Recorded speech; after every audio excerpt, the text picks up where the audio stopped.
out of the past, phantoms of a world gone by, speak again the immortal tale, the Diamond Lens.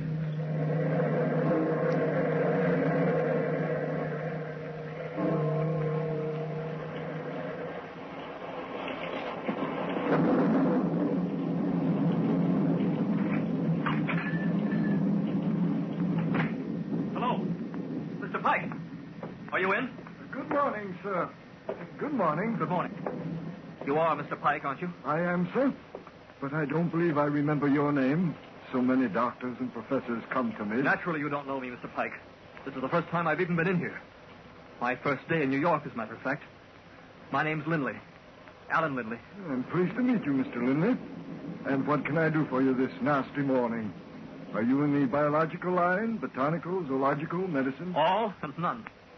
Look, Mr. Pike, there's no sense disguising facts. I'm new here. I'm new to the world of science.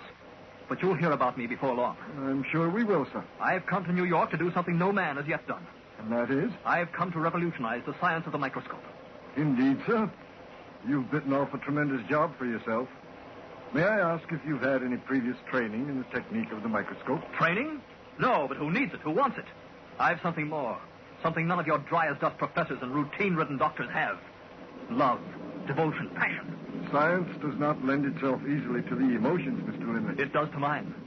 All my life, every thought, every desire, every yearning has been devoted to the microscope. I think it, I breathe it. Look out at the rain. Where anybody sees only a drop of water rolling down the window, I see a universe of beings animated with all the passions common to physical life and convulsing their minute sphere with struggles as fierce as those of man. Indeed, sir, but that is only dreaming. The science of the microscope demands patience, skill, years of practice. Ah, you talk like a fool. I would trade a century of practice for an ounce of inspiration. And I have that, Pike. Inspiration like a volcano. Well, I'll show you soon enough. I hope you will, Mr. Lindley. Here's a list of what I want. Mr. Lindley, you can't afford to purchase all this. It will amount to... Whatever it is, I can pay. Here's $1,000 in gold on account. I want all this apparatus delivered to my rooms on 4th Avenue no later than tomorrow morning. Here's the address. Mr. Lindley... And watch the scientific journals from this day on, Pike. Because very shortly you will see the name of Alan Lindley, microscopist, blaze like a star in the heavens. I believe you, Mr. Lindley. I really do. For a novice to embark on such a course as you have set for yourself, you must be either a genius or... Or what? Or a madman.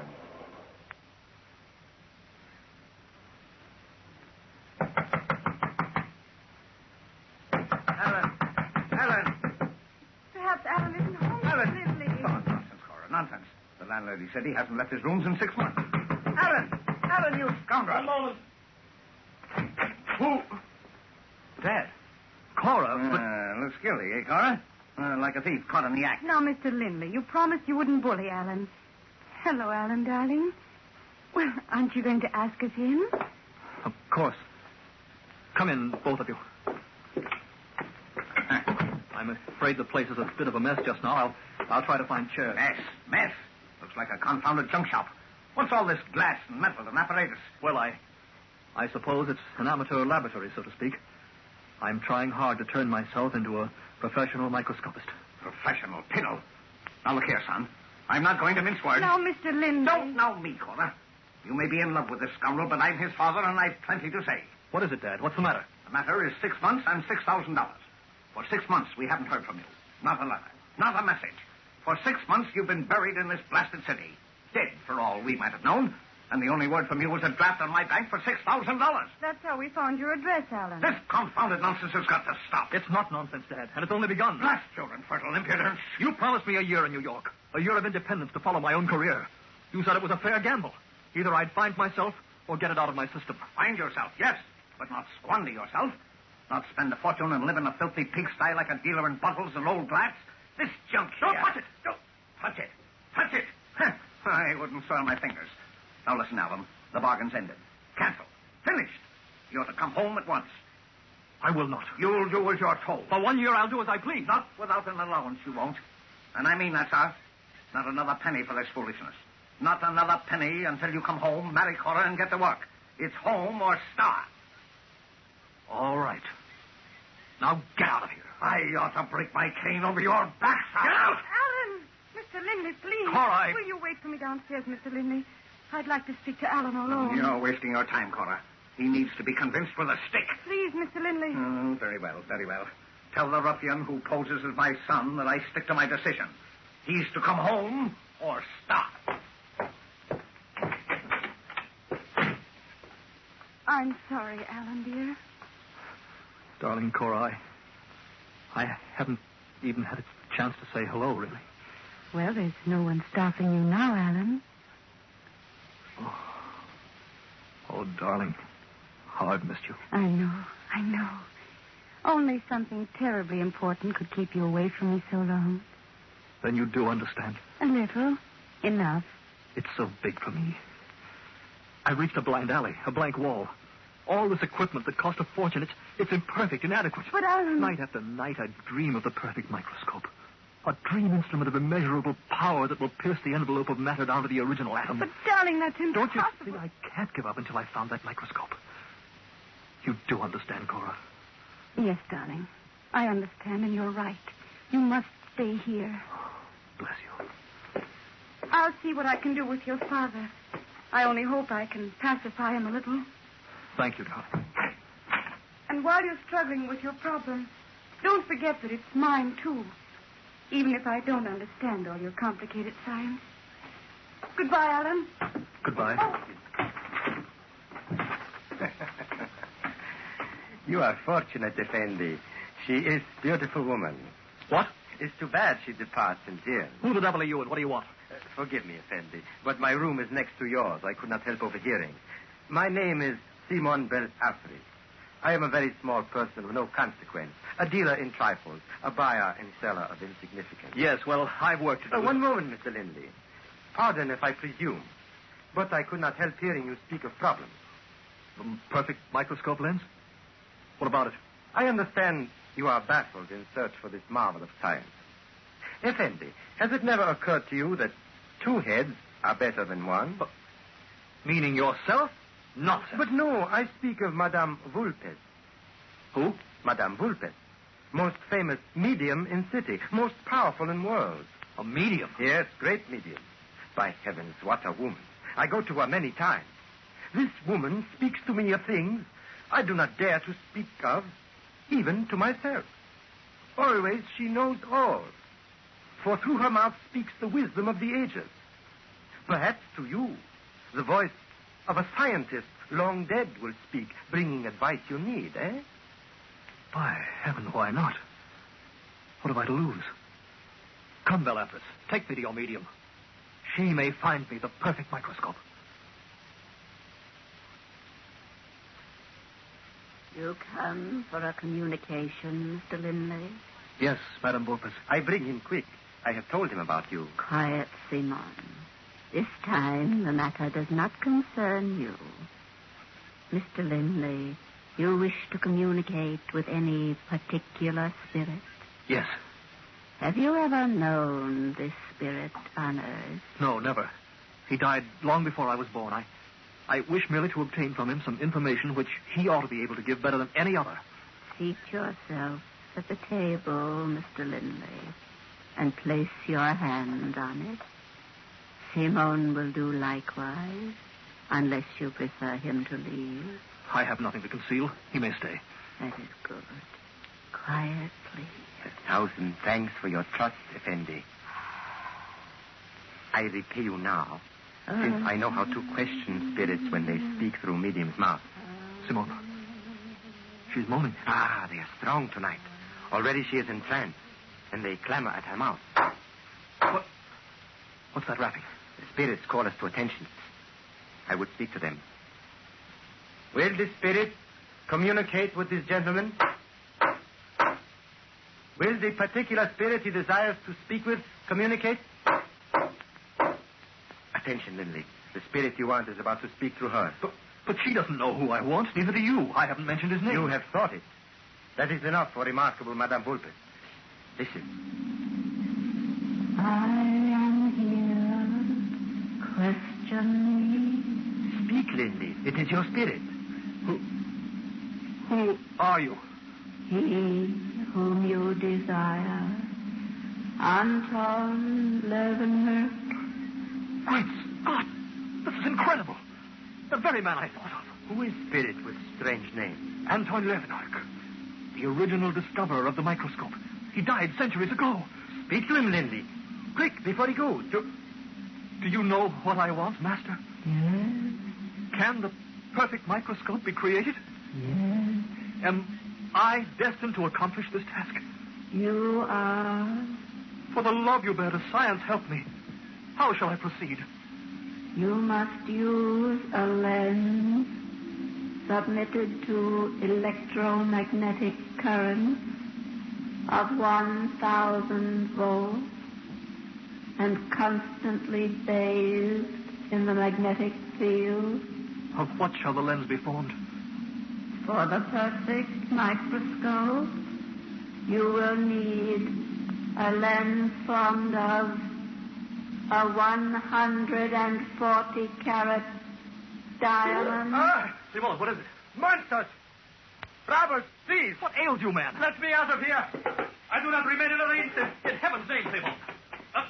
Are you sick? Wait. I'm coming with you. You have ferreted out my secret. You and that cursed Wolfert woman. Wait, Simone. What secret? What's the matter? But you shall not have it. Neither you nor the Wolfert. No one shall steal from me the eye of the morning.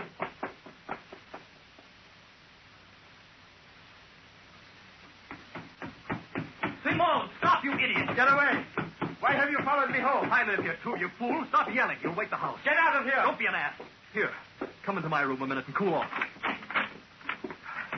I swear to you, Linley, you shall not have it. Have what? Sit down and calm off. Now, what excited you so? What was this gibberish about the eye of the morning? Do not pretend. You know. You know the Wolfert woman told you. Told me what? About my diamond. The diamond called the eye of the morning. Oh? You own a diamond? You know. Come to your senses, man. I only met you a few hours ago. I know nothing. Nothing but what you yourself gave away. Huh? Yes. Yes, my friend, I think perhaps I misjudged you, huh? Of course you did not know. And Madame Wolfert, she spoke of another diamond, eh? That was what confused Bellatrix, because it was of the same size. What was the same size? Your diamond? Wait, Linley, I show it to you. Always I have it on me for safety. Here. Look at it. It's magnificent. Worth the king's ransom. 140 carats. 100. Exactly what I... How I get it is story of robbery and theft and murder. You smuggled it in? Yes. I see. Simone, listen to me. I must have this diamond. You joke, eh? Simone, I want this diamond. You are serious. But no, you are a fool. You could not pay. You heard what the spirit of Leeuwenhoek said. A diamond lens of 140 carats. This is my lens, Simone, my perfect microscope. I must have it. No. What else can I find a diamond so exactly suited to my needs? No, Linley, no, you are a meddle. Give it back. I must have it, Simone. Give it back. I must have this diamond no matter what the price. No, Linley. Let go. I must have this diamond. And I do have it, Simone. You can't hear me now. But wherever you are, the shades and spirits of the beyond will make you understand. I have the perfect microscope now. The diamond lens.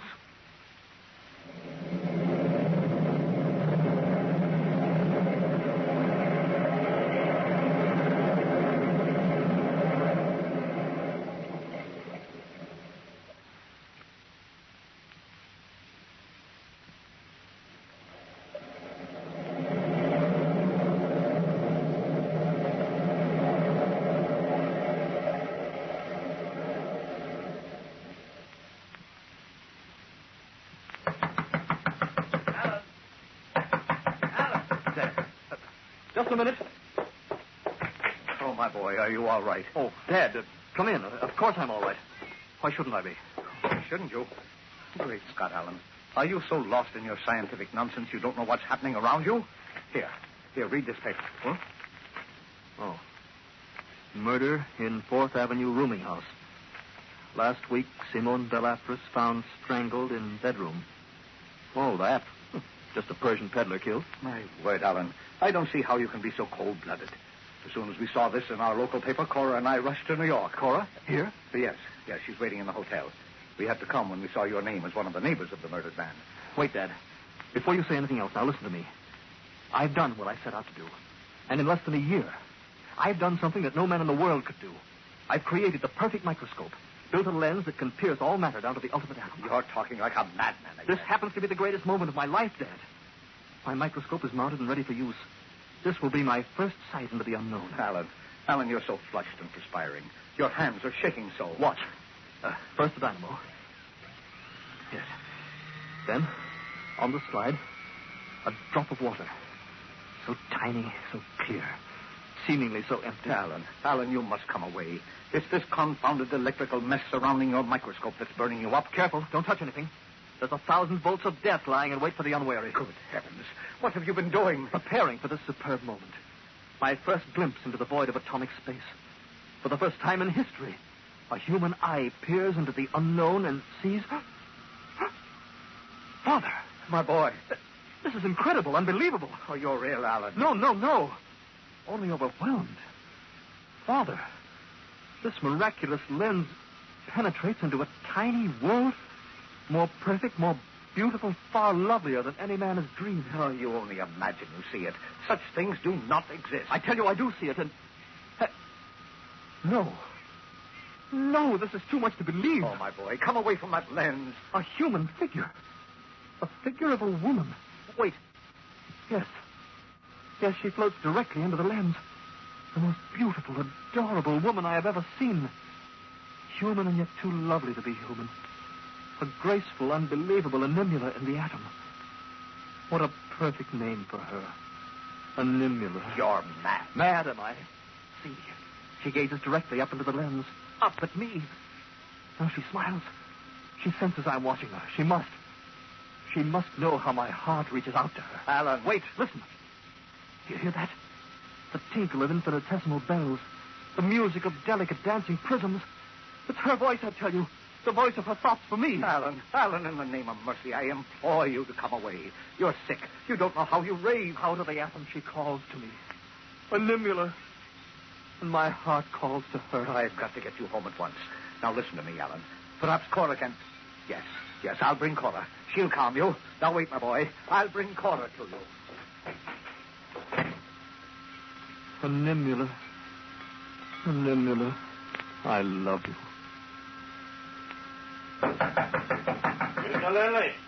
Mr. Lindley! Open up. This is Inspector Adams, Homicide Department. What is it? Sorry to bother you. Just a few questions about the Belle Affris murder. Oh, come in. I'm sorry I didn't answer at once. I was preoccupied. Yeah, quite a place you got here. Laboratory, eh? Yes. Any particular research? Yes. No, you must excuse me. She's calling again. You hear, I haven't taken my eyes off her for an hour. I don't think I understand, Mr. Lindley.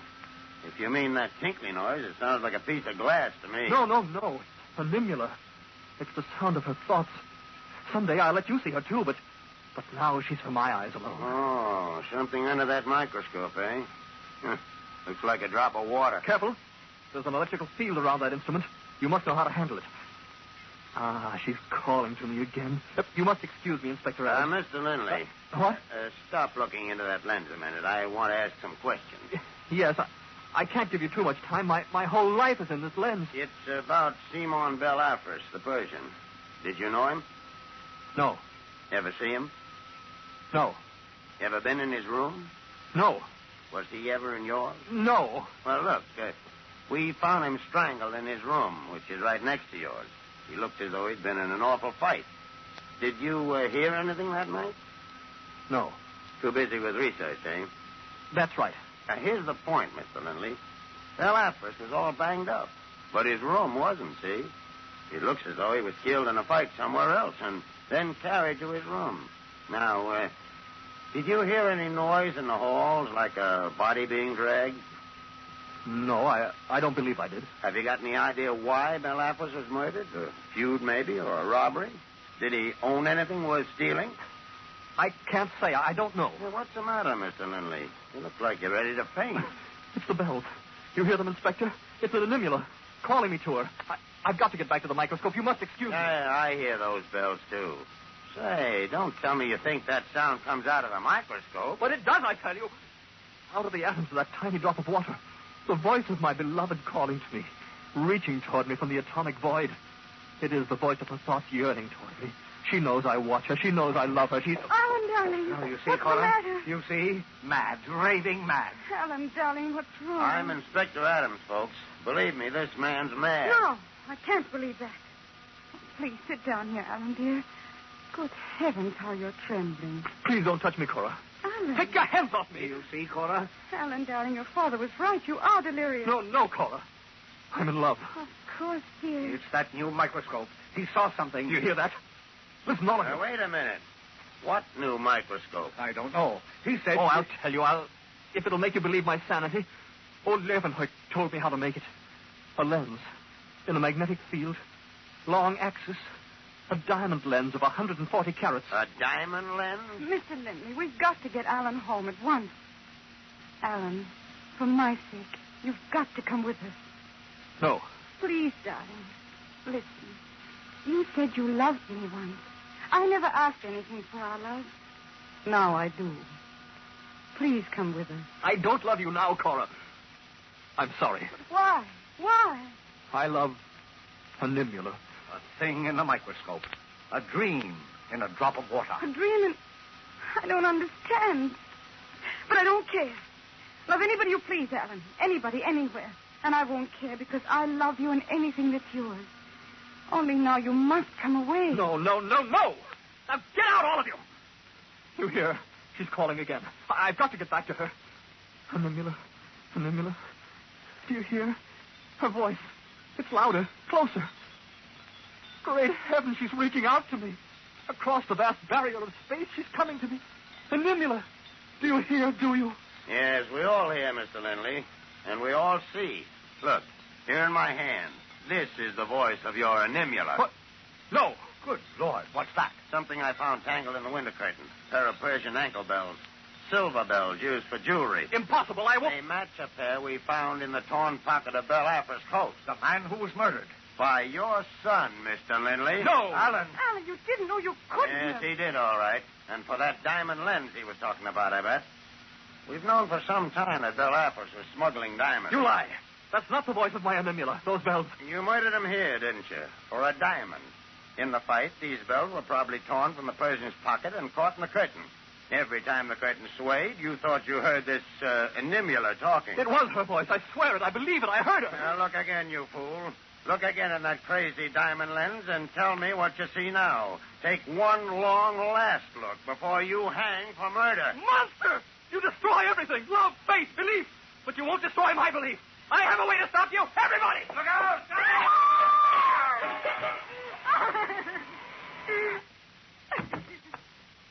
Alan. Oh, no. Yes, I'm afraid he's dead. Electrocuted himself when he smashed his microscope. Well, maybe it's best this way. I can see he must have been a nice boy. But what happened? What changed him like that? I don't know. Something he saw, I guess. But was it real? Did he really see all that in the diamond lens? You don't understand. He saw something and it changed him. That's what happens to all of us. Doesn't matter if we really see it or only imagine we do. We see something and it changes us. Sooner or later, every man must gaze into a diamond lens.